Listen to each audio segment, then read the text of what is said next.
देखिए, ये इसकी उम्र देखिए, इसकी गोदी में एक बच्चा है। अब मेरा सवाल सीधा है सरकार से कि क्या इनकी कोई जिंदगी है या जी पाएंगे कि नहीं। हम वो सवाल आपके पास रखेंगे, लेकिन अब ये इनकी लाइफ जो मैंने देखा, जो गोपालगंज में देखा, जो मैंने परिस्थितियों को इसके पहले सिवान में देखे थे, फिर मुजफ्फरपुर में देखे, उसके पहले भी हमने गोपालगंज में देखे। जितने मौत के आंकड़े हैं उससे कई गुना ज़्यादा मौत है। कुछ लोगों ने तो मौत को छुपा लिया, जला दिया, दबा दिया गया। अब स्थिति कहाँ है? पुरुषोत्तम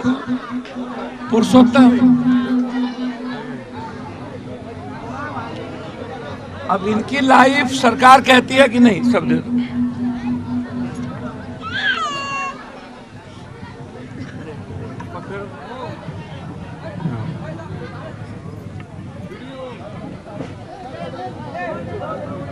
रखा यही बैठा और सबके रखा। तस्वीरों में आप देख सकते हैं कि पप्पू यादव आर्थिक सहायता कर रहे हैं। चूंकि इससे पहले गोपालगंज में भी वो गए थे, वहां पर भी उन्होंने आर्थिक सहायता की ताकि जो पीड़ित परिवार है वो अपने पैरों पर खड़ा हो सके। 20,000 रुपया अभी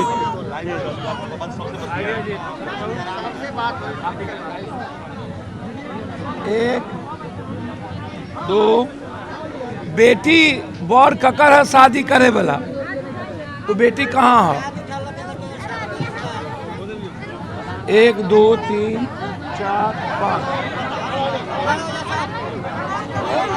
बेटियां कहाँ है? बेटी अभी आप देखिए, ये 2 बच्ची है, इनके हस्बैंड डेथ कर गए।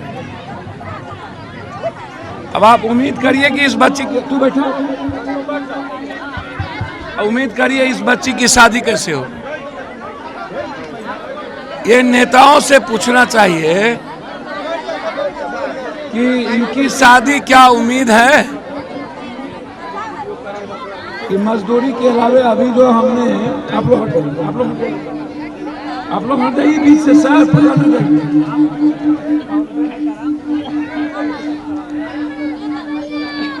झरझर पासवान का कह रहा तू रहा, अब मुकेश पासवान तो और बच्चा कैठो है, धनीलाल पराम तो और कैठो बच्चा बा,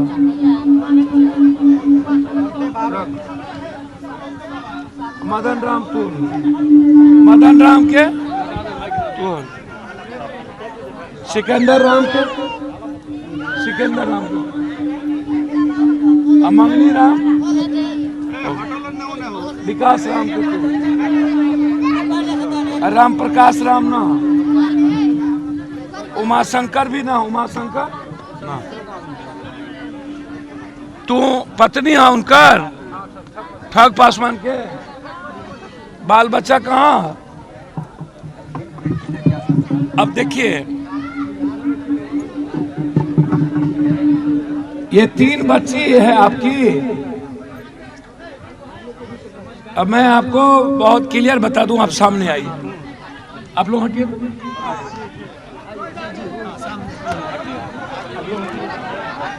आइए।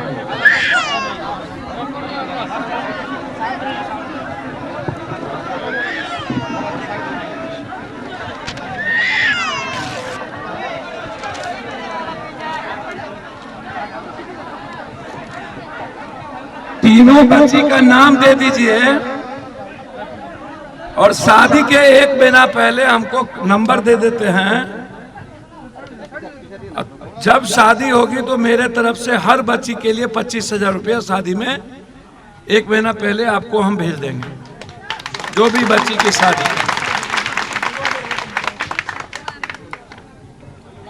अब सवाल उठता है पत्रकार जी, सत्ता और विपक्ष, दो बात आप समझने का प्रयास कीजिए।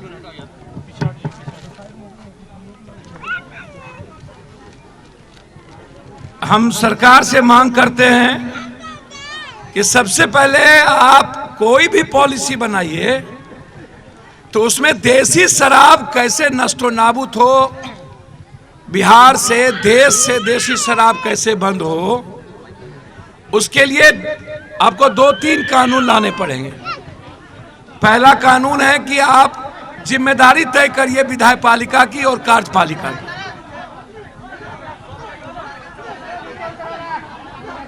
विधायपालिका की और कार्यपालिका की आप ये जिम्मेदारी तय करिए, जिस पंचायत में देसी शराब बनता है, जिस ब्लॉक में, वहां के डीएसपी, वहां के थानेदार, वहां के इंस्पेक्टर, वहां के चौकीदार, वहां के दफेदार, वहां के एक्साइज इंस्पेक्टर, एक्साइज सुपरिटेंडेंट, वहां के बीडीओ और वहां का जनप्रतिनिधि, चाहे विधायक हो, चाहे पंचायती राज से चुनाव जीता हुआ कोई व्यक्ति हो, यदि किसी पंचायत में शराब बन रहा है तो इसका मतलब है कि वहां चौकीदार को भी खबर है, थानेदार को भी खबर है, डीएसपी को भी खबर है। तो आप कानून बनाइए कि देसी शराब पर जो लोग मरते हैं या जो हालात हैं उस पर हम, यदि आप जल योजना या किसी योजना पर मुखिया जी पर आप कह देते हैं कि ये घपला हुआ इसलिए मैं कानून बनाया हूं, बर्खास्त कर देते हैं या आप उसको रोक देते हैं, तो उसी तरह आप डीएसपी से लेकर थानेदार, सीओ से लेकर के एक्साइज इंस्पेक्टर को आप डिस्चार्ज करिए और उसको 302 के मुकदमे के तहत जेल में बंद करिए। एक दूसरा, जो विधायपालिका है उसकी जिम्मेदारी तय करिए, आप कंप्लीट रूप से धन जो अर्जित करता है उसको आप सरकार के अधीन करिए और बर्खास्त करिए, और विधायक वहां के जो लोकल है उनकी भी जिम्मेदारी तय हो। जब तक आप विधायपालिका और कार्यपालिका की जिम्मेदारी तय नहीं करेंगे और जब तक आप बर्खास्त नहीं करेंगे, आप कहते हैं मैंने सस्पेंड कर दिया, 6 महीना 1 साल के अंदर 1 करोड़ से 2 करोड़ रुपया एक थानेदार कमा लेता है, एसपी कमा लेते हैं, डीएसपी कमा लेते हैं अलग। यदि चौकीदार और थानेदार को आपने सस्पेंड भी कर दिया तो 2 महीने के बाद पैसे देकर वो दूसरा थाना ज्वाइन कर लेता है। तो आपने 5 सालों के अंदर आपने किसी को बर्खास्त नहीं की, किसी की संपत्ति जब्त नहीं किया, 6 लाख से ऊपर आप लोगों को जेल में बंद कर दिया, आर्थिक परेशानी हुई, पारिवारिक परेशानी हुई, मानसिक टॉर्चर हुआ और शारीरिक कष्ट हुआ। तो 6 लाख लोगों को तो आपने यातना दे दी, आम लोगों को, कॉमन लोगों को, जो गरीब है, जो दलित है, जो मिडिल क्लास के लोग हैं, वो तो उसकी जिंदगी तो तबाह हो गई।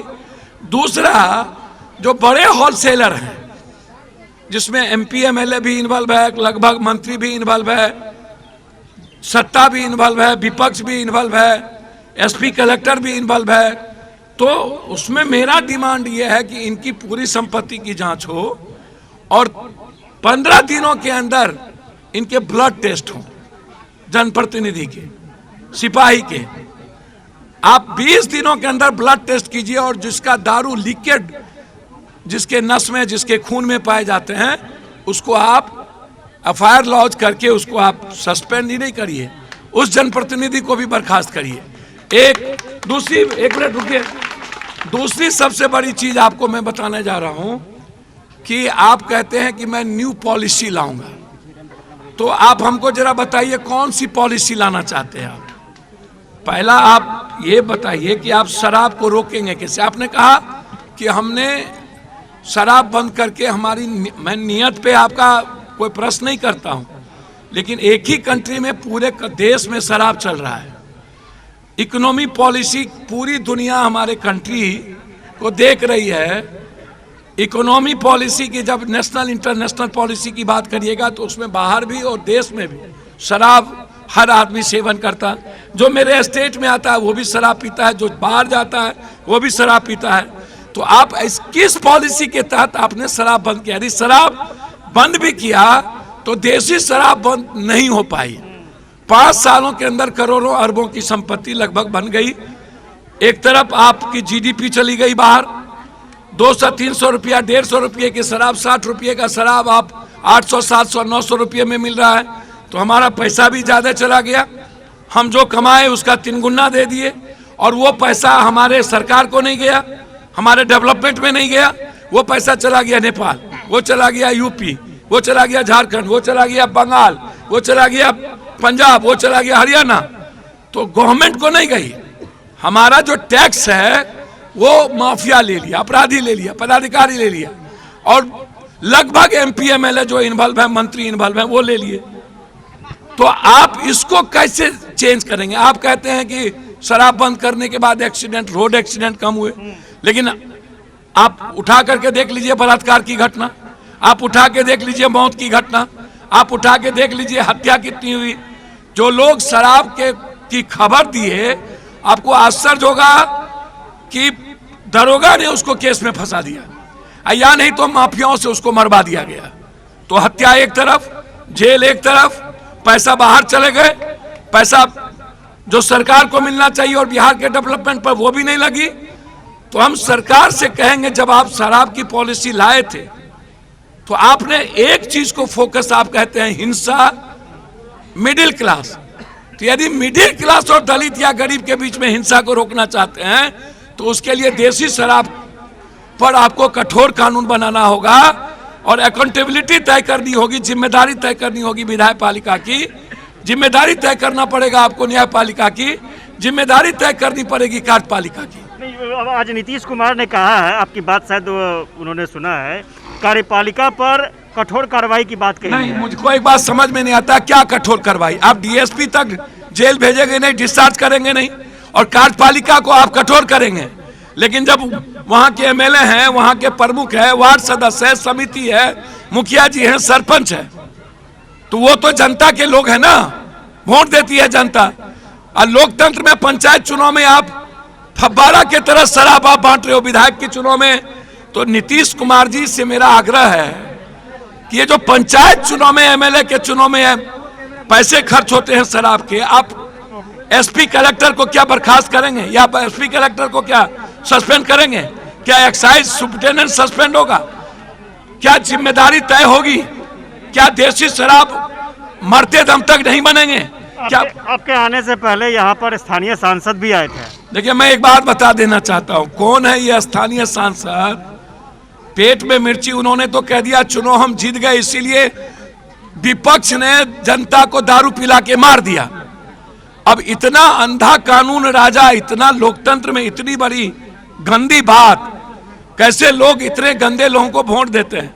इसी गोपालगंज के लालू यादव भी है, विपक्ष भी है, बाप भी यहीं, ननिहाल भी यहीं, ददियार भी यहीं। अगले बार जब गोपालगंज में शराब के, तो हम 20-20 हजार रुपया सबकी मदद किए थे, 25 हजार रुपया। आज से 15 दिन पहले सिवान में हम हर परिवार को 25 हजार रुपया।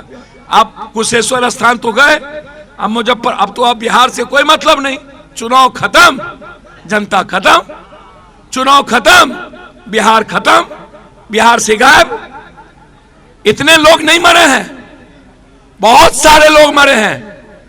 और जो सांसद, एमएलए, एमपी राजनीति करने आता है, सरकार आपकी है, उनके प्रदेश अध्यक्ष ने कहा है, बेटिया मैं इतना कमजोर और गंदा एमपी जिंदगी में, खुद उन्होंने कहा, सरकार में है, केंद्र में सरकार, डबल इंजन की सरकार, बीजेपी का डोमिनेटिंग, कोरोना में भी वही हाल, डेंगू में भी वही हाल, बाढ़ में भी वही हाल, अपराध में भी वही हाल, बलात्कार में भी वही हाल, चिमकी बुखार में भी वही हाल, शेल्टर हाउस में भी वही हाल।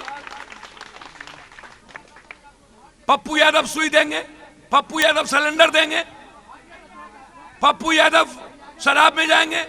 क्या ये गोपालगंज घर नहीं है कि विपक्ष का? सिवान घर नहीं है विपक्ष का?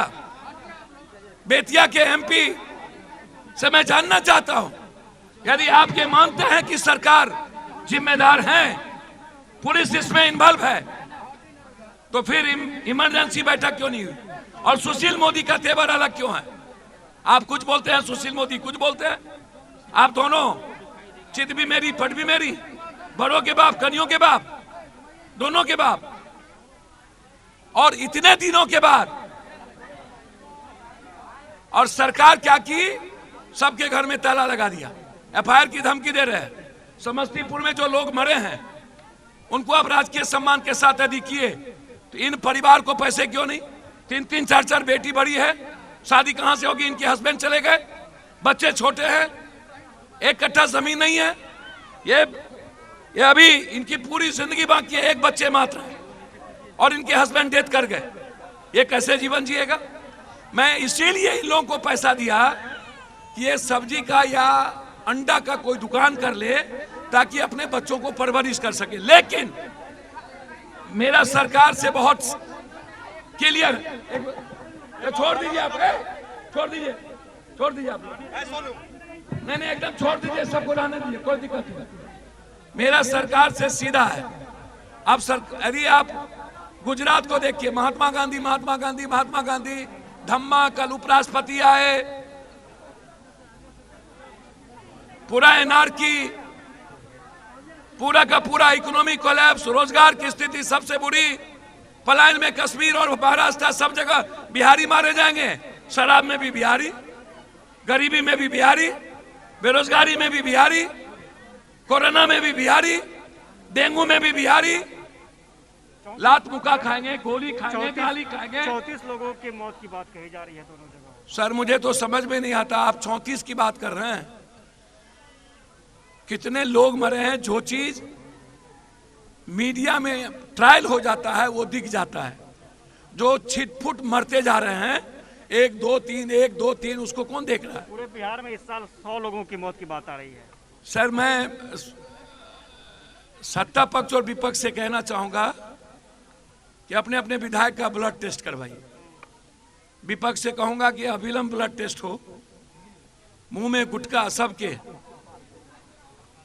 फार्म हाउस में शराब, रांची में सबकी फैक्ट्री, सबका पैसा शराब और लीकर और मेडिसिन में, और लगभग विधायक, एमपी, मंत्री लगभग का मतलब समझ लीजिए, शराब के पैसों में इन्वॉल्व। तो नीतीश जी, एक तरफ इम्प्लीमेंटेशन को, नियत को आप मजबूत करिए, दूसरी तरफ आप जिम्मेदारी तय करिए, तीसरी तरफ यदि आपको लगता हो कि देश भर में शराब चल रहे हैं, कहीं भी बंद नहीं है, गुजरात में ओपन हो गया, तो क्या आप 80% टैक्स को बढ़ा के जिला के होटल में और ब्लॉक स्तर पर क्या ठेका आप शुरू करेंगे ताकि हमारा पैसा बाहर नहीं जाए, ताकि हम डेवलपमेंट में लगा सके, हम परेशान नहीं हो, आम आदमी जेल ना जाए। 6 लाख जो जेल गए हैं नीतीश जी, उस कितना पैसा वकील और थाना को दिया है, कभी जोड़े हैं? आप उसको जोड़ लीजिए। और बलात्कार में कितनी घटना घटी है और मौत कितनी हुई है, आप उसको तय देख लीजिए। यह कहना कि क्या शराब खोल देंगे तो लोग नहीं मरेंगे, क्या यूपी में और बंगाल में नहीं मरे? भैया आपके यहां तो कोई व्यापारी आना नहीं चाहता, रात में रहना नहीं चाहता, होटल खाली हो गई, होटल की रेवेन्यू खत्म हो गई। तो टैक्स यदि आप लेते हैं जनता से और नौकर को और एमपी एमएलए को तनख्वाह देते हैं, तो सबसे पहली जिम्मेदारी नौकरशाही और विधायका जो जनता के टैक्स के पैसे से ऐशो आराम की जिंदगी जीता है, बेटा बेटी, 10 ठो गाड़ी, बंगला, और कोई बड़का आदमी का बेटा बेटी नहीं मरेगा, लगभग शराब में गरीब आदमी, तो बांध जाने पर सोती के प्रसव के हाल। तो ये जो स्थिति है, हम सरकार से डिमांड करते हैं, और विपक्ष जो गाल बजा रहा है, जब शराब की पॉलिसी आई थी तो लालू यादव, नीतीश जी दोनों साथ थे, दोनों एक थे, तो फिर उस वक्त आपने क्यों नहीं रोका, क्यों इस पॉलिसी को आने दिया? और आज जो बीजेपी पीट रही है थाली, तो आप तो मारने की तैयारी में है और पूरा बिहार कोलैप्स कर देने की तैयारी में है। आपको बेतिया में रह के नींद टूटी आज, और सरकार आपकी कभी कहते हैं थानेदार नहीं सुनता है, कभी कहते हैं एसपी नहीं सुनता है, कभी कहते हैं अपराध बढ़ गया, कभी कहते हैं थानेदार शराब चलाता है। तो भैया कानून लाइए। तो मेरा बहुत इसमें क्लियर डिमांड है कि या तो आप नियत को चेंज कीजिए, पॉलिसी चेंज कीजिए, तो जिम्मेदारी तय करिए, और जो लोग इसमें डेथ कर रहे हैं उसको आप 2-2 लाख रुपया, 4-4 लाख रुपया दीजिए। ये इनकी जिम्मेदारी ये नहीं है। ये बेचारे गरीब लोग हैं, बेरोजगार लोग हैं, मिडिल क्लास के लोग हैं, पैसे नहीं है जेब में। बिहार बेरोजगार से भरा हुआ है, पलायन जब से भरा हुआ है। तो इसको जो मिलता है, नेता गांजा पी लेता है, भांग पी लेता है, वाइटनर पी लेता है, नेता कीमती शराब पीता है, गरीब आदमी गंदगी पानी पिया हुआ उठा के पी लेता है और अपनी जिंदगी तबाह कर लेता है। तो विदेशी देशी शराब के लिए आप डिस्चार्ज और सस्पेंड की बात नहीं हो, बर्खास्त हो, एफआईआर हो, ब्लड टेस्ट हो, कंप्लीट रूप से संपत्ति की जांच हो, और यदि शराब को रिविट करना हो तो आप 80% टैक्स को बढ़ा के, ताकि बड़े लोग शराब पिए तो गवर्नमेंट को टैक्स भी दे और मिडिल क्लास तक शराब नहीं जाए, लेकिन देसी शराब को बंद कर। हम जो भी बच्ची है उसकी पूरी शादी की जिम्मेदारी पप्पू यादव की होगी। हम अपनी बेटी की तरह उसकी शादी कराएंगे। अभी हमने सारे परिवारों को आर्थिक मदद दोनों जगह की है। कल समस्तीपुर जाएंगे। जब तक सत्ता पक्ष और विपक्ष नौटंकी करेगा, चुनाव में हेलीकॉप्टर शराब के पैसे से, चुनाव में शराब से वोट लो और शराब के पैसे से वोट खरीदो, और फिर चुनाव के बाद सब मस्त हो जाओ। सत्ता पक्ष मस्त, विपक्ष गायब, बिहार की जनता मरे, भैया दूज में भाई बहन एक, इनकी भाई खत्म, इनका बाप खत्म, उनकी बहन खत्म, उनका बेटा खत्म, इनके लिए छठ खत्म, बड़का बड़का का घर का बाल बच्चा पोखर पर, और गरीब आदमी का बाल बच्चा आंख आंसू लेके। ये कौन काम के छठ, कौन काम का पर्व? जब गरीब और कॉमन आदमी की जिंदगी नहीं मुस्कुराएगी तो कहां से भगवान को खुश कीजिएगा? ये जो एमएलए एमपी लोग खुश करने में लगे हैं, खरना का पावन तब होगा जब इसकी बच्ची और इसका बेटा मुस्कुराएगा। ये याद रखिएगा। इसीलिए हम लड़ेंगे, जिम्मेदारी तय करने के लिए कानून बने, देशी शराब को नष्ट नाबूद करेंगे। अरबों करोड़ों रुपए की संपत्ति बनाई गई है। मुखिया का चुनाव जिसके पास साइकिल नहीं था वो आज अरबपति है, करोड़पति है। आप उसको देखिए, एक घर में 5-5 एसी लगा हुआ है और पूरा माफिया बाहर बैठा हुआ है, और हर जिले में 5 से 10-20 जगह माफियाओं का तंत्र है, जो एसपी से और एक्साइज से और दरोगा से सांठगांठ किए हुआ है। उसको कोई टच नहीं करता, गोदाम के मालिक को टच नहीं करता है,